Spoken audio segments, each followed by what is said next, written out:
Hi there. Thanks for joining me.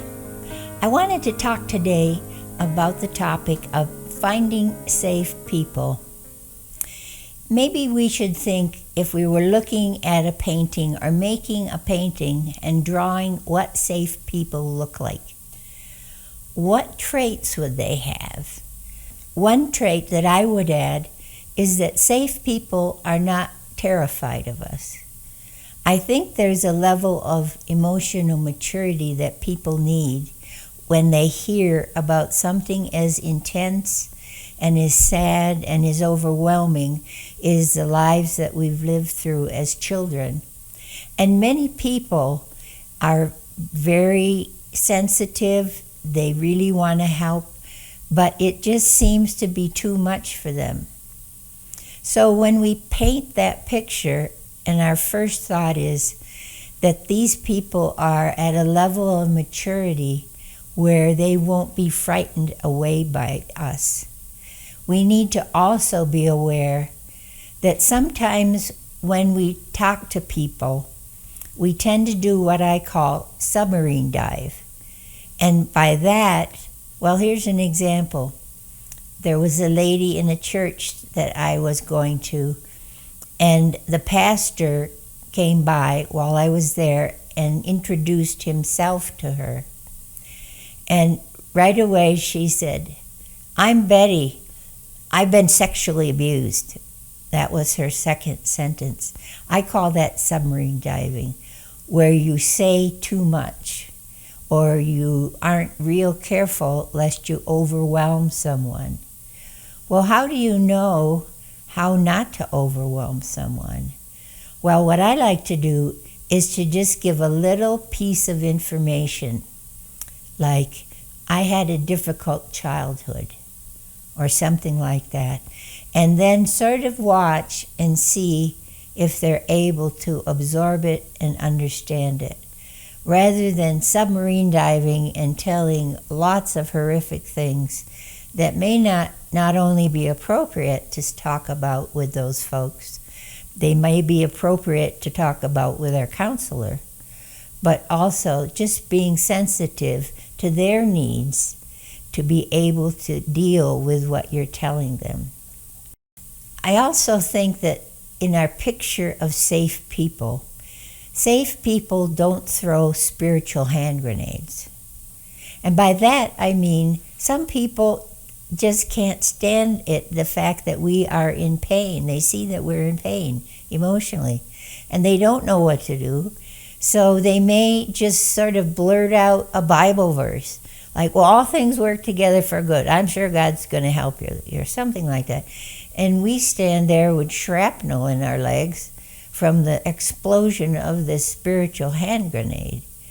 So spiritually mature people don't throw spiritual hand grenades.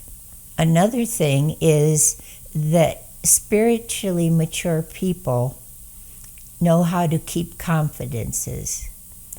I'm sure if you've experienced the betrayal of thinking that no one else knew and you were talking to a friend about it or to your counselor or whoever, only to find out that other people knew about it. I kind of go by the rule, when somebody tells me something, unless they say, you can tell other people what I just told you, I have as a default the assumption that this is personal, this is confidential, so I don't share it. But mature people are able to keep confidences. Mature people also know their limitations.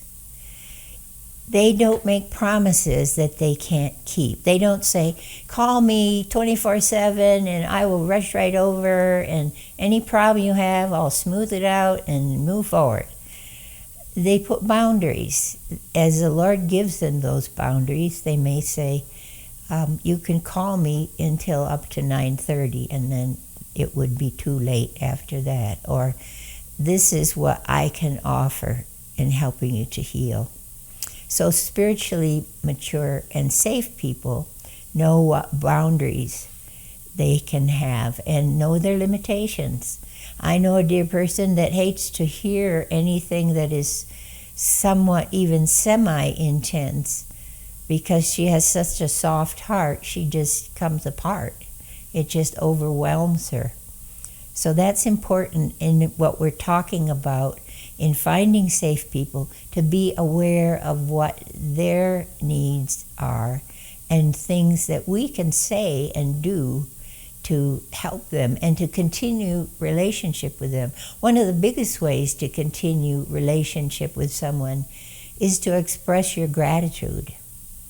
Now, I know if you have broken your leg and you go to the hospital, you're in such pain with that broken leg, you don't usually stop and say, well, doctor, I just wanted to take a minute and to show you my appreciation to you because you're an excellent surgeon, and I can tell that. I mean, you're in pain, so that's not your focus. But at some point in your healing, it's appropriate with the safe people that the Lord has brought you to express your gratitude, even in small ways. I remember a lady that was in a Bible study class, and the leader of the class, she found out that it was her birthday, the leader's birthday. And so the next time of class, this lady was quite poor. She didn't have much at all. But she brought half of the birthday cake that her own family had made for her the week before because it was her birthday. And it was so touching to see. She looked around and said, what do I have that I could share with the leader to express how much I appreciate how she's been helping me? So, safe people appreciate gratefulness. You know, I think we are somewhat experts at reading people, reading their body language, reading into their facial expressions, because that was what really helped us as children, or what we tried to use to help us to stay safe, to anticipate what might be coming up based on that. So because of that, when you're thinking about how can I find safe people, I would say trust your instinct. There seems to be a high sensitivity to know, is this person safe or not? Well, those are just a few suggestions about how to look for and how to define safe people. I hope that some of them have been helpful, and I hope you join us again. Thanks for coming.